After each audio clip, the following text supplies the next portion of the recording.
सुखमनन्तिकं तत्पदं ज्ञापितं येन तस्मै सद्गुरुवे नमः।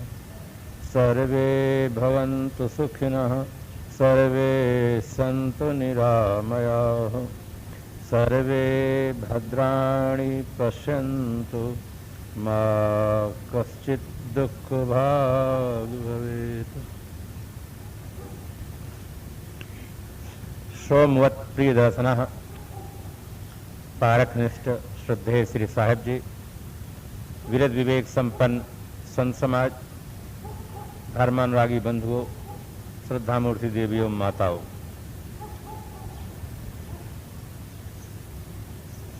सदगुरु श्री विशाल साहब का मौलिक ग्रंथ भोयान है। इस भोयान से आज तीसरा दिन है। सो गुरु ने धर्म सिखाए। गुरु हमें धर्म को सिखाते हैं, धर्म की शिक्षा देते हैं। आज के इस वैज्ञानिक युग में भी लोग पूछ रहे हैं कि महाराज धर्म क्या है। धर्म के संबंध में लोगों के मन में अनेक प्रकार की धारणाएं हैं। उन सभी धारणाओं का समन हो, वस्तु स्थिति का यथार्थ बोध हो, उसके लिए सदगुरु ने खूब अच्छी तरह से धर्म के लक्षणों को परखाए। कुछ लोग कहते हैं महाराज आज के इस वैज्ञानिक युग में धर्म की क्या आवश्यकता है, या धर्म का विज्ञान खंडन कर रहा है। उन्हें यह मालूम नहीं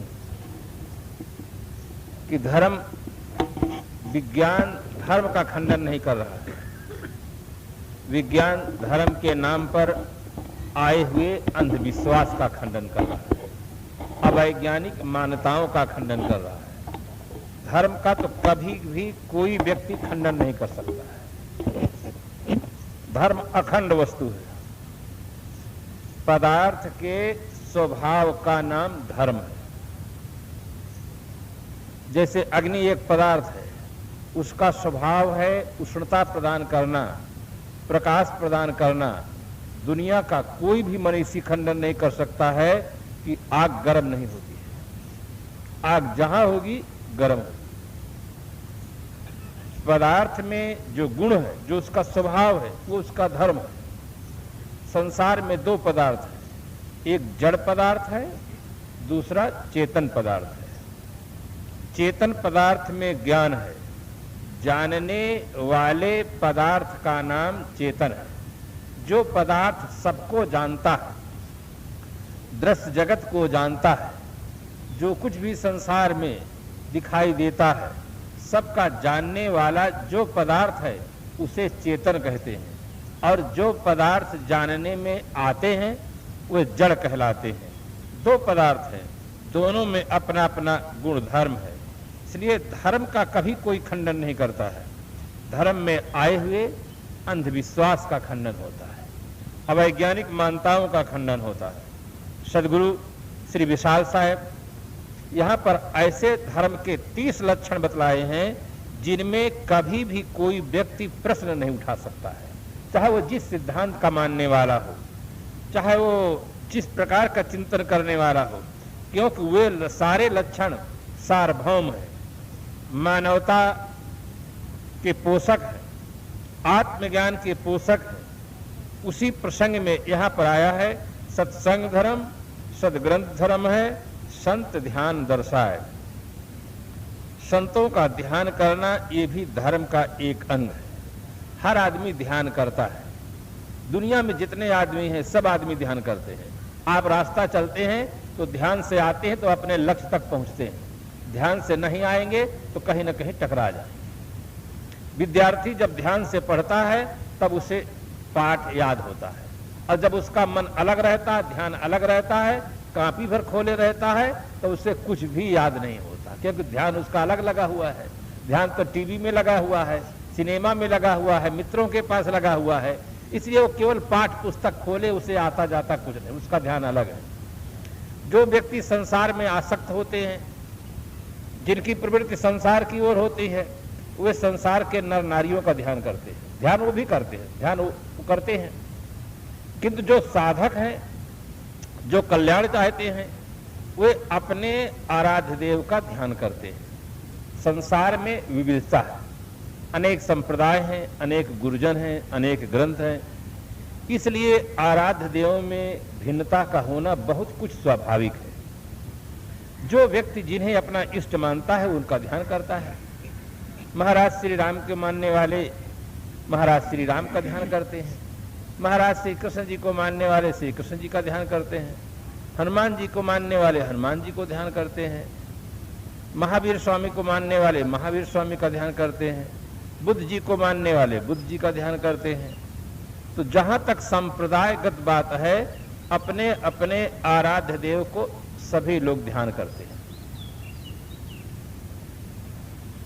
यहां पर साहब बताते एक संत ध्यान दर्शाए, जो वैरागवान संत है उनका ध्यान करें। राग से राग दूर नहीं होता है, राग विराग से दूर होता है। अंधकार से अंधकार दूर नहीं होता, अंधकार दूर होता है प्रकाश से। मन में जो मलिनता रहती है, जो विकृति है, जो गलत विचार हैं, अगर गलत व्यक्ति का ही हम ध्यान करेंगे तो वो विचार कैसे समाप्त होंगे। किसी वैराग्यवान संत का जब हम ध्यान धरते हैं, उनका जीवन हमारे सामने आता है, तब उनकी निवृत्ति होती है। ये ध्यान का प्रारंभिक रूप है, वैराग्यवान संत मूर्ति का ध्यान करना। अनेक परंपराएं हैं, कोई ज्योति का ध्यान करते हैं, कोई बिंदु पर ध्यान लगाते हैं, कोई किसी पर अपने लक्ष्य को टिकाने का प्रयास करते हैं। कुछ लोगों के मन में ये धारणा बैठ गई है कि ध्यान है चित्त की एकाग्रता, मन की एकाग्रता, मन को किसी एक जगह पर केंद्रित कर देने का नाम ध्यान है, ऐसा निश्चय कर लिए हैं। किंतु ये ध्यान का प्रारंभिक रूप ही है, अंतिम रूप नहीं है। ध्यान है मन से सारे विषयों का समाप्त हो जाना। इसीलिए ऋषियों ने कहा ध्यानम निर्विषयम मनः, मन का निर्विषय हो जाना ही ध्यान है। जहां आदमी कुछ नहीं देखता है, कुछ नहीं सुनता है, कुछ नहीं सोचता है, कुछ नहीं बोलता है, वो स्थिति ध्यान की होती है। ध्यान है अक्रिय अवस्था। जब साधक नेत्र बंद कर लेता है, वाणी को मौन कर देता है, मन को शांत कर देता है, जो मन का दृष्टा है उसमें स्थित हो जाता है, उस स्थित का नाम है ध्यान। तदा दृष्टो स्वरूपे अवस्थानम, तब दृष्टा अपने स्वरूप में स्थित हो जाता है। दृश्य जगत से संबंध होता है मन से, और फिर मन इंद्रियों को आदेश देता है। तब आदमी आंख खोलता है, संसार की चीजों को देखता है। मन कमांडर है, आदेश दिया कि देखो संसार की चीजें, तो आंख उधर चली जाती देखने के लिए। किंतु जो मन का भी दृष्टा है, मन का भी साक्षी है, वो मन से परे है। जब उसमें वृत्तियां स्थिर हो जाती हैं, शांत हो जाती है, उसका नाम है ध्यान। तो इस प्रकार से ध्यान है निष्क्रिय अवस्था, उसमें कुछ किया नहीं जाता है, जहां तक करना है वो ध्यान नहीं। ध्यान है अपने में रहना। ध्यान का अर्थ एक सावधानी भी होती है कि आप कोई भी काम करें ध्यान से करें, सावधानी से करें, ध्यान से आए, ध्यान से जाएं, ध्यान से पढ़ें, ध्यान से कोई व्यवहारिक काम करें, मतलब सावधानी पूर्वक। किंतु यहां जो ध्यान है वो आध्यात्मिक। संत का ध्यान करने से हमारी वृत्ति निर्मल होती है, मन निर्मल होता है, और जब हम अपने आप में स्थित होते हैं, स्वरूप स्थित में जब पहुंच जाते हैं, तो वहां पर मन शांत हो जाता है, वाणी मौन हो जाती है। वहां व्यक्ति अपने आप में स्थित रहता है, वहां न मंत्रों का जाप करता है, न ज्योति को देखता है। कुछ गुरुजन ऐसा उपाय बता देते हैं कि जो अंदर में ज्योति दिखाई देती है, यही ज्योति स्वरूप परमात्मा है, और यही भगवत दर्शन है, और इसी को हरदम ध्यान करते रहो। अब उन्हें यह विवेक नहीं रह जाता है, उनके पास पारख दृष्टि नहीं है, परख नहीं है। हर वस्तु की परख करनी चाहिए। जब आप भौतिक जगत में सामान खरीदने जाते हैं, कपड़ा खरीदने जाते हैं, आप कपड़े की परख करते हैं। स्टील के बर्तन खरीदने जाते हैं, आप उसकी परख करते हैं, तब लेते हैं। यहां तक कि गर्मी के ऋतु में आदमी जब मिट्टी के बर्तन खरीदता है पानी भरने के लिए, तो उसकी भी परख करता है, उसको ठोंकता है, बजाता है, देखता है ये पका हुआ पात्र है कि कच्चा है। क्योंकि पका हुआ पात्र रहता है उसकी आवाज दूसरी होती है, कच्चा होता है उसकी आवाज दूसरी होती है, फूटा हुआ होता है उसकी आवाज दूसरी। तो एक सामान्य चीज आप लेते हैं, उसकी जब परख करते हैं तो हम ध्यान में बैठते हैं, जिसका हम ध्यान करते हैं उसकी भी परख करें कि वो वास्तविकता क्या है। जो ज्योति को हम देखते हैं, ज्योति हमें नहीं देखती है, ज्योति को हम देखते हैं, हम हैं देखने वाले दृष्टा, और ज्योति है दृश्य। जो दृश्य होता है वह जड़ होता है, और जो दृष्टा होता है वह चेतन होता है। इसलिए वो हमारा ध्यान का विषय नहीं हो सकता है। हम शब्द को सुनते हैं, शब्द हमें नहीं सुनता है, हम शब्द को सुनते हैं, इसलिए शब्द हमारा ध्यान का विषय नहीं हो सकता है। दृष्टा के लिए दृश्य जो विषय है वो ध्यान का विषय नहीं हो सकता है। इसलिए सारे दृश्यों से हटकर जब दृष्टा अपने आप में आकर शांत हो जाता है, उस स्थिति का नाम ध्यान है। ध्यान का अभ्यास हर साधक को करना चाहिए, क्योंकि हर साधक अपने जीवन में शांति चाहता है। एक कॉलेज का पढ़ने वाला छात्र कॉलेज में फर्स्ट डिवीजन पास हो जाता है तो वैराग्यवान सदगुरु के पास दर्शन करने के लिए जाता है, प्रणाम करके बैठ जाता है। संत जी पूछते हैं, तुम्हारे जीवन का लक्ष्य क्या है? स्वाभाविक होता है, जो व्यक्ति जिस ढंग से चिंतन करते हैं, आते हैं, उनसे प्रश्न कर दिए कि तुम्हारे जीवन का लक्ष्य क्या है। कॉलेज किया हुआ था, कलम उठाया, कागज उठाया, लिख दिया, एक पृष्ठ पूरा लिखा, अच्छी पत्नी, अच्छी बिल्डिंग, अच्छी कार, अच्छा बगीचा, अच्छा पद, वो लिखते लिखते एक पृष्ठ पूरा कर दिया। अब अपना हस्ताक्षर करके महाराज जी के पास कागज दे दिया, सब दुनिया की जितनी अच्छी चीज जानता रहा, सब लिख दिया कि ये मेरे जीवन का लक्ष्य है। महात्मा जी जब उस कागज को देखते हैं, पढ़ते हैं तो मुस्कुराते हैं और अपनी कलम उठाते हैं, उसमें जो लिखा था सब गलत काट देते हैं, नीचे एक छोटा सा सूत्र लिख देते हैं और कागज वापस कर देते हैं। जैसे वो छात्र कागज को देखता है सब कटा हुआ है तो उसकी आंख लाल हो जाती है। जो श्रद्धा लेकर के आया था गुरु जी के दर्शन करने के लिए, उसकी श्रद्धा लड़खड़ा जाती है कि मेरे जीवन का लक्ष्य, मैं सब अच्छी अच्छी चीज जान करके लिखा हूं, गुरु जी ने सब काट दिया। गुरु जी उसकी मन की स्थिति को जब देख लेते हैं कि इसके मन में कुछ उतार चढ़ाव हो रहा है, तो गुरु जी कहते हैं नीचे की ओर देखो, नीचे मैं लिखा हूं, कुछ उधर देखो। और जब उधर उसकी नजर जाती है तो एकदम नॉर्मल हो जाता है, एकदम शांत हो जाता है। आपके मन में जिज्ञासा होती होगी कि वो नीचे क्या लिखा था, जिसे देख करके वो बिल्कुल नॉर्मल हो जाता है। नीचे लिखा था पीस ऑफ माइंड, मन की शांति। दुनिया में सब चीज मिल जाए, जितनी अच्छी चीज आप मानते हैं, अगर मन की शांति न मिले तो सब मिलना न मिलने के समान हो जाता है। रावण के पास क्या चीजों की कमी थी, इंद्र के पास क्या चीजों की कमी थी, Hitler, Genghis Khan, Nadir Shah, क्या इनके पास चीजों की कमी थी? चीजों की कमी नहीं थी, केवल मन की शांति नहीं थी। अशांत मन वाला आदमी ही दुर्व्यसन करता है, अशांत मन वाला ही आदमी बलात्कार करता है, अशांत मन वाला व्यक्ति ही भ्रष्टाचार करता है। दुनिया में जितने गलत काम हो रहे हैं, जो अपने और समाज के लिए अभिशाप हैं, सब अशांत मन वाला ही करता है। अगर आदमी का मन शांत हो जाए तो जीवन सत्यम शिवम सुंदरम हो सकता है, समाज की कल्पनातीत सुंदर व्यवस्था हो सकती है। इसलिए जीवन का लक्ष्य है पीस ऑफ माइंड, सब अच्छा मिल जाए, जिसे आप अच्छा समझते हैं अगर अच्छा मिल जाए, जिसे आप रूप देख करके समझते हैं कि अच्छे रूप सौंदर्य संपन्न व्यक्ति मिल जाए, किंतु उसकी वाणी में भी वो रूपता ना हो, वाणी ऐसी बोले जिससे कि आप नीचे से ऊपर तक आग लग जाए, तो आपका रूप बेकार हो जाएगा। इसलिए जीवन का लक्ष्य जो है वो शांति है, और शांति व्यक्ति को कब मिलती है? जब आदमी का मन समाप्त हो जाता है तब। ये विचारणीय है, सुख और दुख का संबंध मन से है। किंतु शांति मन से परे की चीज है। जिस समय आपके मन में कोई संकल्प विकल्प नहीं उठता है, उस समय आपको शांति रहती है।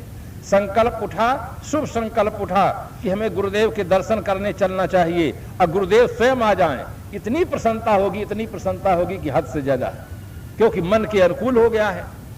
और जिस व्यक्ति को हम न चाहते हो, अगर वह व्यक्ति आ जाता है तो मन में दुख हो जाता है।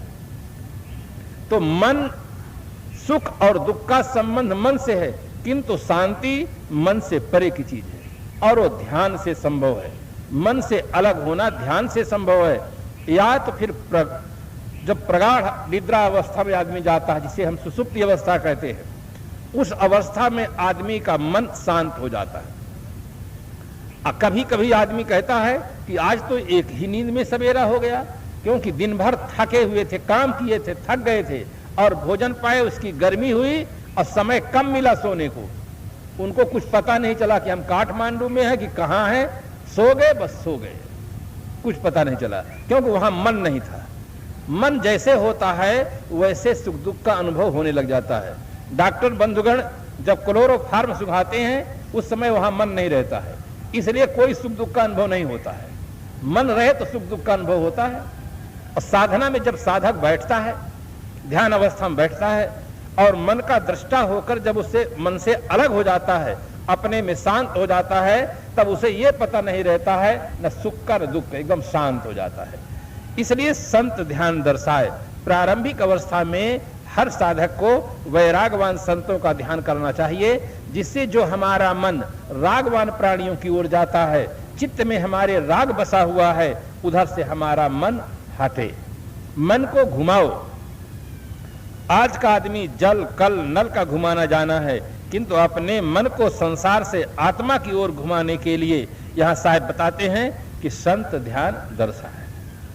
भीतर जो कुछ हमें दिखाई देता है, भीतर जो कुछ हमें सुनाई देता है, ये सब समझ लेना चाहिए कि ये मैं नहीं हूं। जो दिखाई दे वो मैं नहीं हूं, मैं हूं देखने वाला। जो सुनाई दे वो समझ लेना चाहिए कि मैं हूं सुनने वाला। जो सुनाई पड़ता है ये मुझसे भिन्न है, जो दिखाई पड़ता है वो मुझसे भिन्न है। ऐसा भिन्न समझ करके जो मन का दृष्टा है उसमें शांत रहो, अपने आप में स्थित रहो। जब भौतिक चीजों की आप परख करते हैं तो सांप्रदायिक जगत में जो कुछ ग्रंथों में लिखा हुआ है, जो कुछ गुरुजन बताते हैं, उसकी भी आप परख करो। आप पारखी बनो। अगर पारखी नहीं बनेंगे, परख नहीं करेंगे, उसी प्रवाह में बह जाएंगे तो सेठ की तरह पश्चाताप करेंगे। आप कहेंगे कौन सा सेठ और किस प्रकार से पश्चाताप किया।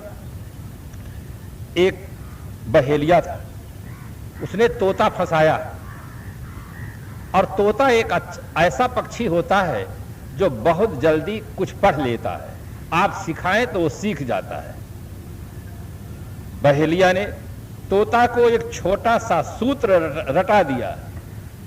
वो सूत्र था, इसमें क्या संदेह, छोटा सा सूत्र, और तोता रट लिया। अच्छी तरह से उच्चारण करने लगा, इसमें क्या संदेह। जब वो अच्छी तरह से उच्चारण करने लगा तो बहेलिया तो बहुत चालाक था। उस तोता को बेचने के लिए मार्केट जाता है, एक ब्लैक बोर्ड ले जाता है और तोता की योग्यता को लिखता है। 4 वेद, 6 शास्त्र, 18 पुराण, 1 से 8 उपनिषद, कुरान, बाइबिल, गीता इत्यादि समस्त धर्मशास्त्रों का ज्ञाता है। तोता की योग्यता लिखता है और नीचे लिख देता है 1 लाख रुपया कीमत। जो भी व्यक्ति जाता तोता की योग्यता पढ़ता तो एक बार उसके मन में यह भावना हो जाती कि हम इसे खरीदें, क्योंकि ऐसा तोता जिसके पास समस्त धर्म शास्त्रों का ज्ञान। लोगों के मन में संदेह होता, ऐसा तो आदमी नहीं देखने को मिलता है, तोता का ऐसा योग्यता है। जब नीचे देखते कीमत 1 लाख रुपया तो मन की बात मन में ही पचा डालते। सायंकाल का समय हो रहा था, एक सेठ जी आए, धार्मिक प्रवृत्ति के थे, प्रतिवर्ष सम्मेलन बुलाते थे। 3 दिन का सम्मेलन होता था। सम्मेलन में लाखों रुपया सेठ जी खर्च करते थे। 3 दिन के पश्चात चौथे दिन कोई संत नहीं, कोई मनीषी नहीं रहते थे। सेठ जी को ऐसा हुआ कि ऐसे कभी भी सम्मेलन में इतने प्रकांड विद्वान तो नहीं आए कि समझ धर्म शास्त्रों के ज्ञाता हो। लाओ इस तोता को हम खरीद ले। तुरंत उन्होंने अपने मैनेजर से कहा, जाओ 1 लाख रुपया जल्दी लेकर के आओ। ऐसा ना हो कि कोई दूसरा सेठ आकर इस तोता को ले ले, हमें तोता को लेना है। प्रतिवर्ष सम्मेलन बुलाते हैं, लाखों रुपया खर्च होता है, किंतु इतनी बड़ी उपलब्धि नहीं हुई। और जो बेचने वाला था वो चालाक था। उसने कहा, सेठ जी बिका हुआ माल वापस नहीं होता है। जितने व्यापारी होते हैं इस ट्रिक का उपयोग सब करते हैं कि बिका हुआ माल वापस नहीं होता है। इस प्रकार से जब वो कहते हैं तो सेठ जी एक हल्के रूप से प्रश्न करते हैं, क्यों तोताराम, क्या सचमुच तुम्हें सभी शास्त्रों का ज्ञान है? उसने कहा, इसमें क्या संदेह। सेठ जी एकदम खुश हो जाते हैं। मैनेजर आता है, 1 लाख रुपया दे देते हैं और तोता को ले जाते हैं। सुबह होते ही पेपर में, रेडियो में, टेलीविजन में सब जगह प्रचार प्रसार हो जाता है कि हमारे पास एक तोता है, समस्त धर्म शास्त्रों का ज्ञाता है, कोई भी पंडित, मौलवी, काजी, पादरी, महात्मा आकर शास्त्रार्थ कर सकता है। सुबह होते होते एक द्विवेदी जी पहुंच जाते हैं। द्विवेदी जी प्रश्न उठाते हैं, क्यों तोताराम, क्या सचमुच तुम्हें चारों वेद कंठाग्र है?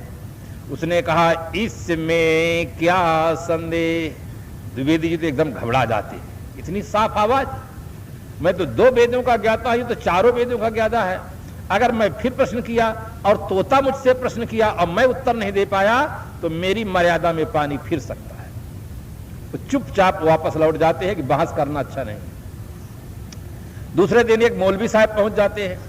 मौलवी साहब प्रश्न उठाते हैं, क्यों तोताराम, क्या सचमुच तुम्हें कुरान शरीफ याद है?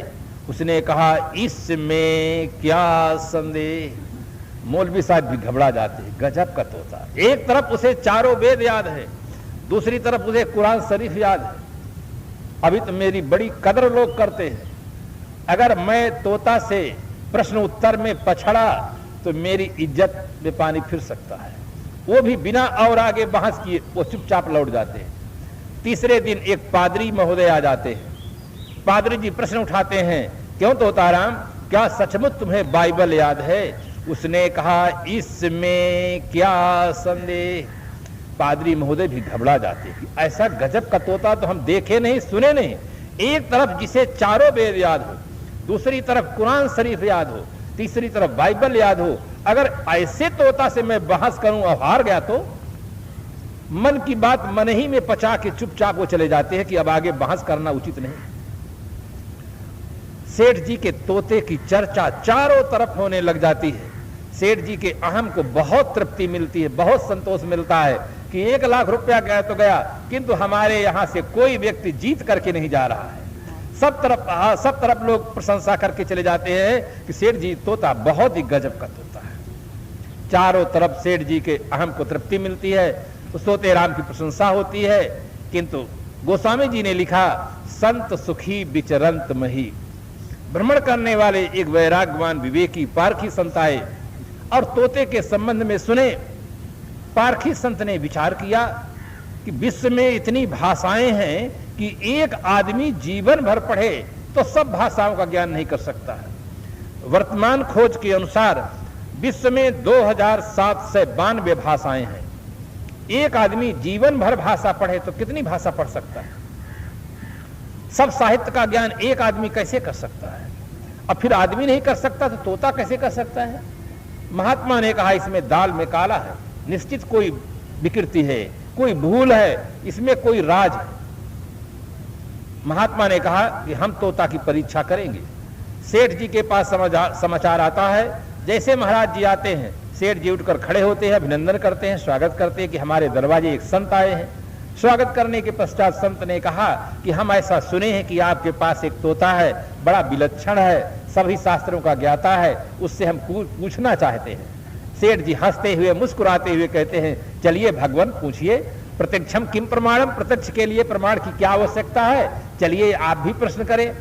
महात्मा जी जाते हैं और तोताराम से प्रश्न करते हैं, क्यों तोताराम, क्या सचमुच तुम्हें चारों वेद कंठाग्र है? तोताराम उत्तर देता है, इसमें क्या संदेह। महात्मा जी बड़े सोचते हैं, बड़ा साफ बोलता है तोता। महात्मा जी दूसरा प्रश्न उठा देते हैं, वर्तमान खोज के अनुसार ऋग्वेद दुनिया की प्राचीनतम पुस्तक है, भारत की नहीं विश्व की प्राचीनतम पुस्तक है ऋग्वेद। महात्मा ने कहा, ऋग्वेद का पहला मंत्र सुनाओ। महात्मा ने कहा कि ऋग्वेद का पहला मंत्र सुनाओ। अब तोता तो और कुछ जानता नहीं था, उसने कहा, इसमें क्या संदेह। महात्मा ने कहा, संदेह तुम्हें नहीं, ये संदेह तो हमें है जो हम प्रश्न करते हैं। महात्मा ने दूसरा प्रश्न उठाया कि क्यों तोताराम, क्या सचमुच तुम्हें गीता याद है? उसने कहा, इसमें क्या संदेह। महात्मा ने कहा, अच्छा दैवी संपदा के लक्षण सुनाइए। गीता में दैवी संपदा में आता है, अभयम सत्व संशोधि ज्ञान योग व्यवस्थिति दानम दमश्च यज्ञश्च स्वाध्यायस्तप आर्जवम। उसने कहा दैवी संपदा के लक्षण सुनाइए। उसने कहा, इसमें क्या संदेह। महात्मा ने सोचा कि एक बार और प्रश्न करके देख ले। महात्मा ने पुनः प्रश्न किया कि क्यों तोताराम, क्या सचमुच तुम्हें रामचरितमानस याद है? उसने कहा, इसमें क्या संदेह। महात्मा ने कहा, अच्छा मानस का प्रथम दोहा सुनाइए। उसने कहा, इसमें क्या संदेह। महात्मा जी अपना जजमेंट बनाते हैं, जजमेंट बनाकर सेठ जी को सुनाते हैं कि सेठ जी, आपका तोता तो कुछ भी नहीं जानता है, उत्तर देने की बात तो बहुत दूर की रही, ये प्रश्न ही नहीं समझता है। मैं कहता हूं ऋग्वेद का प्रथम मंत्र सुनाओ, ये कहता इसमें क्या संदेह। मैं पूछता हूं कि गीता में दैवी संपदा का लक्षण सुनाओ, ये कहता इसमें क्या संदेह। मैं पूछता हूं कि रामायण का प्रथम दोहा सुनाओ, ये कहता इसमें कैसे, प्रश्न ही नहीं समझता है। उत्तर देने की क्षमता तो बहुत दूर है, प्रश्न ही नहीं समझता है, ये कुछ भी नहीं जानता है। पहला दिन है, सेठ जी के सामने इस प्रकार से उत्तर मिला। सेठ जी का चेहरा जो गुलाब के फूल की तरह खिला हुआ था, एकदम मुरझा जाता है। सेठ जी बहुत दुखी हो जाते हैं। दुखी होकर के सेठ जी पूछते हैं, क्यों तोताराम, क्या सचमुच तू कुछ भी नहीं जानता है? उसने कहा, इसमें क्या संदेह। इसमें क्या संदेह है, मैं कुछ भी नहीं जानता हूं। सेठ जी का और दुख आगे बढ़ जाता है। सेठ जी पूछते हैं कि क्या सचमुच मेरा 1 लाख रुपया बेकार चला गया? उसने कहा, इसमें क्या संदेह। इसमें क्या संदेह, तुम्हारा 1 लाख रुपया भी बेकार चला गया। बंधुओं, सेठ जी बिना परख किए तोता खरीदे, 1 लाख रुपया दिए तो उनका तो 1 लाख रुपया केवल चला गया है। हमारा और आपका जीवन जिनसे बनता है, उन विचारों की, उन मान्यताओं की अगर परख नहीं करेंगे तो जीवन ही बेकार हो जाएगा। रुपया बेकार हो जाए कोई बहुत बड़ी बात नहीं है, किंतु जीवन का सबसे ज्यादा मूल्य है। अगर जीवन बेकार हो जाता है तो बहुत बड़ी हानि हो जाती है। जिन विचारों से हमारा जीवन बनता है, जिन मान्यताओं से हमारा जीवन बनता है, उन विचारों और मान्यताओं की हम और आप परख करें, देखें कि वे विचार, वे मान्यताएं हमारे जीवन के लिए उपयोगी हैं या अनुपयोगी हैं। अगर विचार नहीं करेंगे तो जीवन ही बेकार हो जाएगा। इसलिए विवेकी की आवश्यकता है। पारखी बनो। संत सम्राट श्री कबीर साहब ने कहा, भूल मिटे गुरु मिले पारखी, पारख दे ही लखाई, कहाँ ही कबीर भूल की औसत, पारख सबकी भाई। भूल की औसत पारख है। पारखी संतों की, पारखी गुरु की आवश्यकता है, जिनकी संगत से आपको परख दृष्टि प्राप्त हो जाए। संसार में अनेक प्रकार की मान्यताएं हैं, उन मान्यताओं पर परख की आवश्यकता है। मैं चित्रकूट में था, भारत में, जहां महाराज श्री राम वनवास के समय गए हुए थे। सावन का महीना था। वहां जगह जगह पर कथाकार लोग आए हुए थे। रामचरितमानस की कथा चल रही थी। मेरे पास भी आते थे। मैंने श्रोताओं के सामने एक थोड़ा परख करने के लिए रखा कि ऐसा मानते हैं लोग कि सतयुग 4 चरण पुण्य से पूर्ण था, त्रेता में 3 चरण पुण्य 1 चरण पाप था, द्वापर में पाप पुण्य बराबर था, और कलयुग में 3 चरण पाप और 1 चरण पुण्य है, और सतयुग में 4 अवतार हुए, त्रेता में 3 अवतार हुए, द्वापर में 2 अवतार हुए, और कलयुग में अभी एक कल की अवतार होगा, ऐसी मान्यता है। और ग्रंथकारों की मान्यता है कि जब जब होए धर्म की हानि, बाढ़ई असुर अधम अभिमानी, तब तब प्रभु धर विविध शरीरा, हरहि कृपा निधि सज्जन पीरा। जब जब पृथ्वी पर अधर्म की वृद्धि होती है, तब तब उसको निर्मूल करने के लिए और धर्म की स्थापना के लिए मैं अवतार लेता हूं।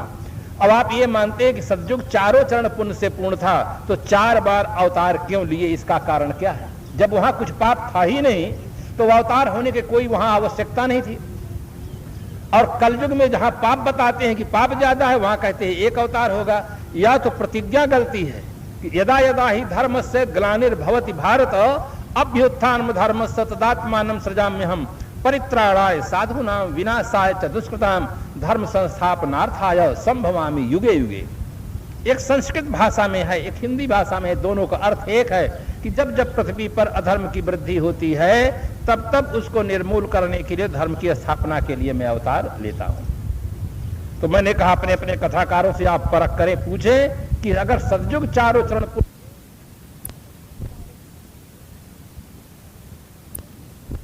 अपने अपने कथाकारों के पास गए और प्रश्न किए। अब कथाकारों के पास एक बहुत बड़ी समस्या खड़ी हो गई। अगर ये कहते हैं कि सतयुग में पहले इतना पाप होता था कि भगवान को 4 बार आना पड़ा, तो 4 चरण पुण्य से पूर्ण था, ये बात गलत हो जाती है। अगर कहते हैं कि 4 अवतार हुए, तो भगवान की प्रतिज्ञा गलत होती है, धर्म संकट में पड़ गए। अंतिम में कथाकारों ने ये कहा कि जो ग्रंथों में लिखा है हम वो सुनाते हैं और आगे हम कुछ नहीं जानते। और एक कथाकार ने कहा कि जब जब भक्त भगवान को बुलाते हैं, तब तब भगवान आते हैं। तो हम कहा प्रतिज्ञा में यही लिखना चाहिए कि यदा यदा ही धर्म से नहीं कहना चाहिए, ये कहना चाहिए कि जब जब भक्त हमें बुलाएंगे तब तब हम आएंगे। 4 चरण पुण्य से बात करना ये गलत है, और प्रतिज्ञा करना कि मैं अधर्म को निर्मूल करने के लिए और धर्म की स्थापना करने के लिए अवतार लेता हूं, ये भी बात गलत है। एक दूसरा पॉइंट भी सुने। अगर भगवान की प्रतिज्ञा यही है कि जब पृथ्वी पर अधर्म की वृद्धि होती है, तब मैं अधर्म को निर्मूल करने के लिए और धर्म की स्थापना करने के लिए अवतार लेता हूं, तो जितने अवतार हुए हैं सब कहां हुए हैं? भारत में हुए हैं। तो इसका मतलब ये हो जाता है कि भारत के अलावा जितने राष्ट्र हैं, उन राष्ट्रों में कभी अधर्म हुआ ही नहीं है, इसलिए वहां भगवान को अवतार लेने की जरूरत नहीं पड़ी है।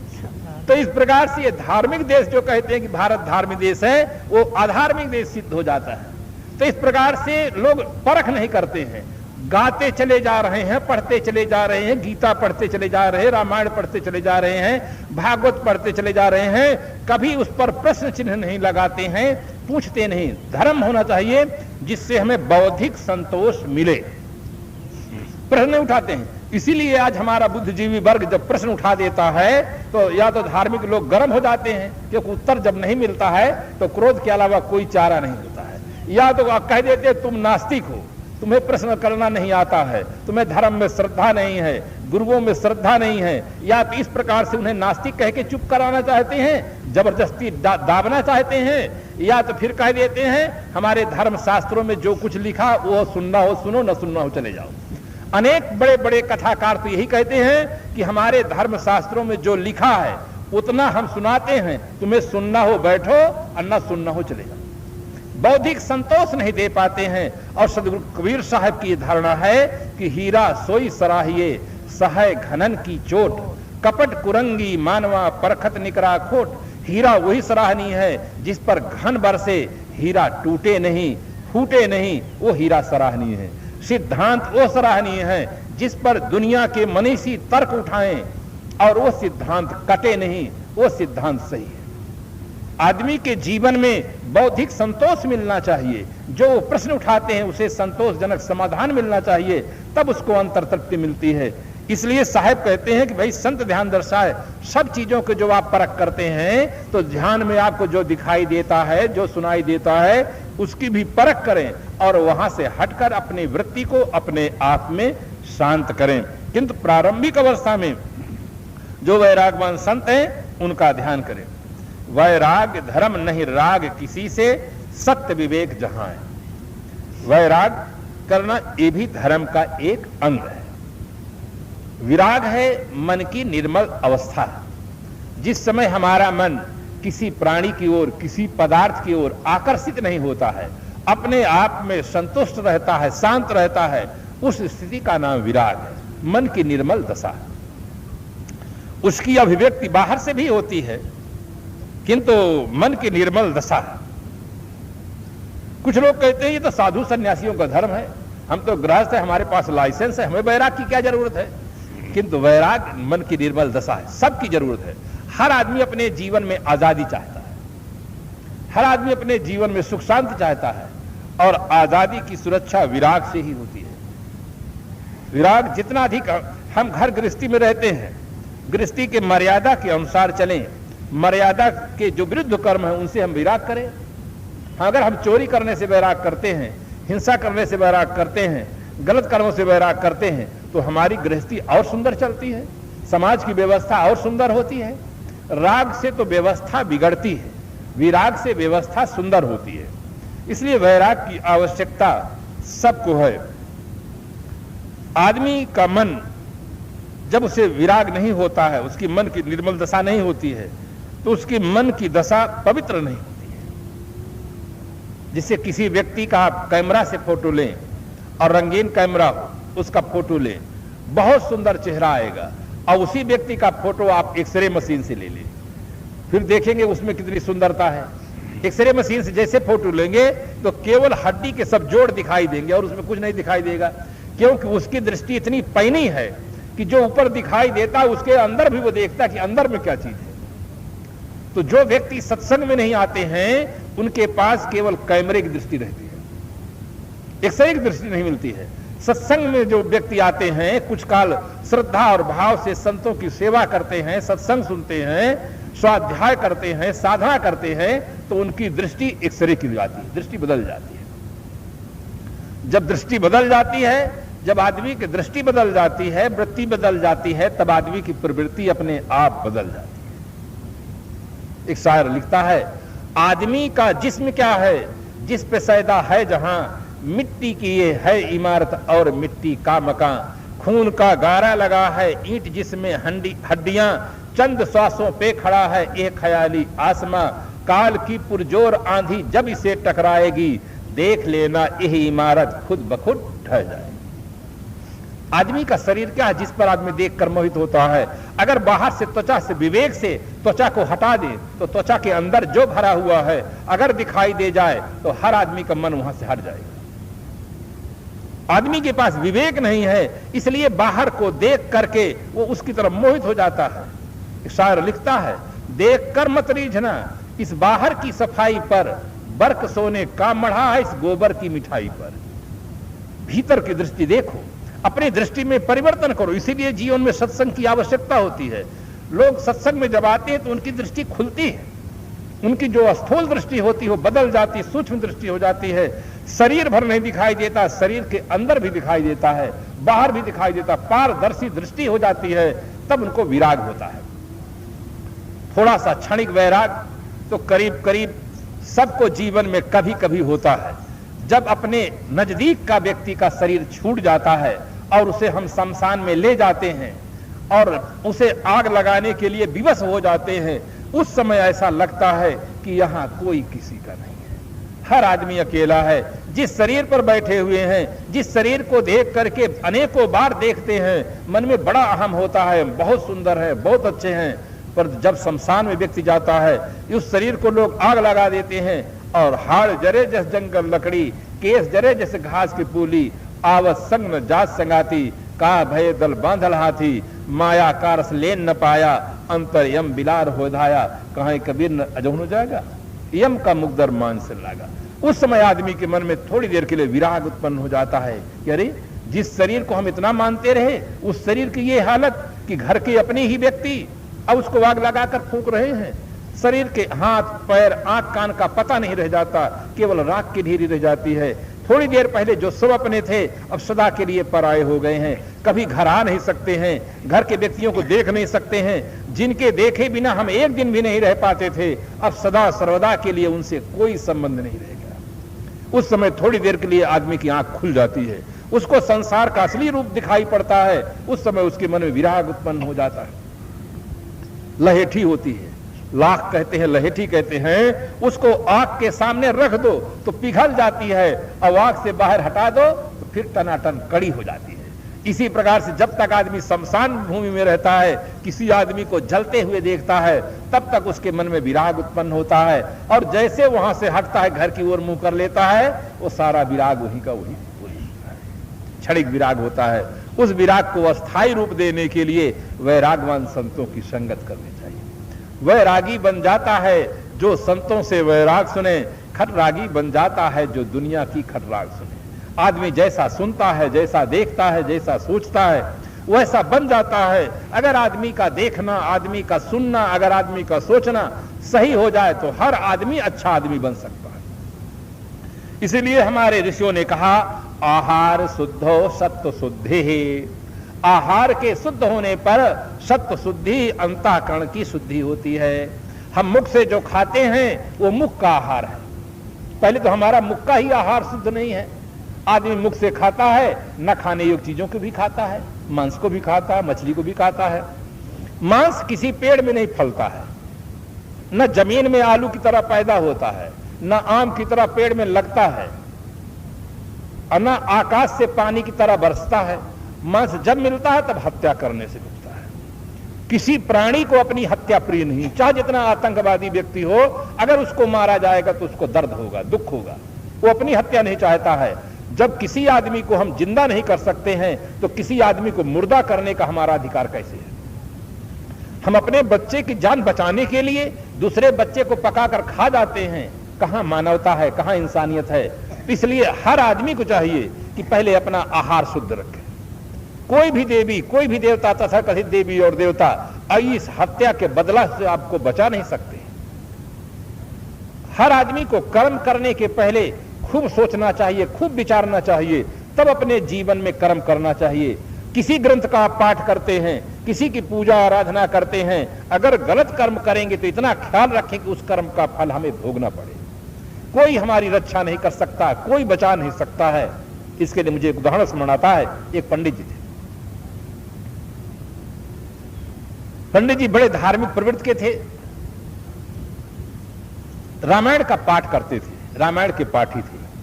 स्नान करके जब तक रामायण का पाठ नहीं कर लेते थे तब तक पंडित जी पानी नहीं पीते थे। इतनी धर्म में उनकी निष्ठा थी। आज भी ऐसे धार्मिक लोग पाए जाते हैं कि जब तक वो स्नान नहीं करेंगे, पाठ पूजा नहीं करेंगे, पानी नहीं पीते। चाय पीने की बात तो बहुत दूर है, पानी नहीं पीते। कितने घरों में हम देखते हैं, आश्रमों में देखते हैं, घरों में देखते हैं, जब सदस्य लोग परिवार के स्नान कर लेते तब भोजनालय में जाने पाते। स्नान करने के पहले भोजनालय में नहीं जाने पाते। स्नान करके फिर पानी भरते हैं और स्नान करके ही भोजनालय में लोग जा सकते हैं, उसके पहले भोजनालय में नहीं जाते। ये आस्था होती है, अपने अपने धार्मिक संस्कार हैं, पवित्र विचार हैं। पंडित जी की धार्मिक आस्था बहुत थी, उसकी चर्चा चारों तरफ फैल रही थी कि पंडित जी बड़े धार्मिक प्रवृत्ति के हैं। जहां ऐसे भी आदमी पाए जाते हों, बिना स्नान किए चाय पी लेते हो, बीड़ी पी लेते हो, सिगरेट पी लेते हो, बोतल पी लेते हो और कुछ खा पी लेते हो, वहां एक आदमी ऐसा हो कि स्नान करके पाठ करके तब पानी पीता हो, तो उसके मन में स्वाभाविक श्रद्धा होती है कि पंडित जी बड़े धार्मिक प्रवृत्ति थे। किंतु महाराज गोस्वामी जी एक बहुत महत्वपूर्ण चौपाई लिखते हैं। उन्होंने लिखा, को न कुसंगत पाए नसाई, रहे न नीच मते चतुराई, कैसे हो चतुर होए किन को, नीच संग कर बिगड़त सो। कैसा भी आदमी चतुर हो, कैसा ही समझदार हो, अगर गलत आदमी के संगत करता है तो उसकी समझ बिगड़ जाती है। जीवन में संग का रंग लगता है। पानी को गुलाब जल का संग मिल जाता है, सुगंध आने लग जाती है, और पानी को शराब का संग मिल जाता है, दुर्गंध आने लग जाती है। पानी तो पानी है, जैसा संग वैसा रंग। आदमी के जीवन में भी संग का रंग लगता है। पंडित जी को आगे चलकर कुसंग मिल जाता है, चोरों का संग मिल जाता है। चोरी करने वाले जो व्यक्ति थे, उन्होंने कहा, पंडित जी आप रामायण का पाठ करते हैं, कोई व्यक्ति आमंत्रित करता है, आप उनके घर में पाठ करते हैं, तो कोई 1 से 1 दिया, कोई 51 दिया, कोई 1001 दिया, बस इतने तो देते हैं। अरे इससे पढ़ने से क्या फायदा है? हमारे साथ आप एक रात चले, और रात में चले, बस जिनकी जरूरत नहीं दिन में आराम करें, रात में हमारे साथ चले और हजारों और लाखों रुपया लाएं, आराम से खाएं पिए मौज करें। मानव जीवन मिला है, ये मन मार मार के जिंदगी जीना क्या ये भी कोई जिंदगी है? पंडित जी ने कहा चुप रहो, हम अधर्म की बात नहीं सुनना चाहते। पंडित जी डांट देते हैं कि चुप रहो, हम अधर्म की बात नहीं सुनना चाहते हैं। चोर बेचारे चुप हो गए। किंतु पंडित जी जब अपने स्थान पर जाते हैं विश्राम करने के लिए, तो वो शब्द कान में गूंजने लग जाते हैं। देखो शब्दों का कितना गहरा प्रभाव होता है। पंडित जी जब अपने सोने के स्थान में जाते हैं, वो शब्द कान में गूंजते हैं कि कहते कि एक रात में लाखों रुपया कमा लेते हैं। क्या ऐसा संभव है कि एक रात में लाख रुपया कमा ले? पंडित जी उस दिन चिंतन करके सो जाते हैं। दूसरे दिन फिर आते हैं। चोरों ने कहा कि हम रगड़ करेंगे, पंडित जी के जीवन को बदलेंगे। पंडित जी से फिर बात करते हैं। पंडित जी अब ये डांटते नहीं है, अब केवल सुनते भर हैं, कुछ कहते नहीं। चोर धीरे धीरे रोज कहने लगे कि यार अच्छा कम से कम एक दिन चलिए, हमारी बात एक दिन के लिए केवल मान लीजिए। रात की बात है, कोई देखेगा भी नहीं, कोई जानेगा भी नहीं। कितना गलत कर्मों का प्रभाव होता है बंधुओं। कोई नहीं देखेगा, कोई नहीं सुनेगा, पर तुम तो देखोगे कि नहीं देखोगे? देखने वाला तुम्हारे अंदर बैठा हुआ है, सुनने वाला तुम्हारे अंदर बैठा हुआ है। किसी से छिपा करके तुम गलत काम कर सकते हो, किंतु अपने से छिपा कर आप गलत काम नहीं कर सकते। अपना तो जानता है, जानने वाला अंदर बैठा है, देखने वाला अंदर बैठा है, वो जानता है कि हम क्या अच्छा कर रहे हैं, क्या गलत कर रहे हैं। चोरों ने कहा रात का मामला है, एक दिन हमारे पर विश्वास कर लीजिए, हमारे साथ चलिए, पूरा का विश्वास करिए। रोज चलने की आप जरूरत नहीं है, पाठ करने की रोज की जरूरत नहीं है, एक दिन हमारे साथ चलिए। पंडित जी के विचारों में परिवर्तन हो गया कि ये बार बार कहते हैं, इनका कोई अपना स्वार्थ नहीं है, हमारे लिए कहते हैं, तो चलो एक रात को क्या होता है। पंडित जी रात में जाते हैं, और ऐसा संजोग था कि जिसके घर में गए चोरी करने के लिए सचमुच लाखों रुपया का माल मिल गया।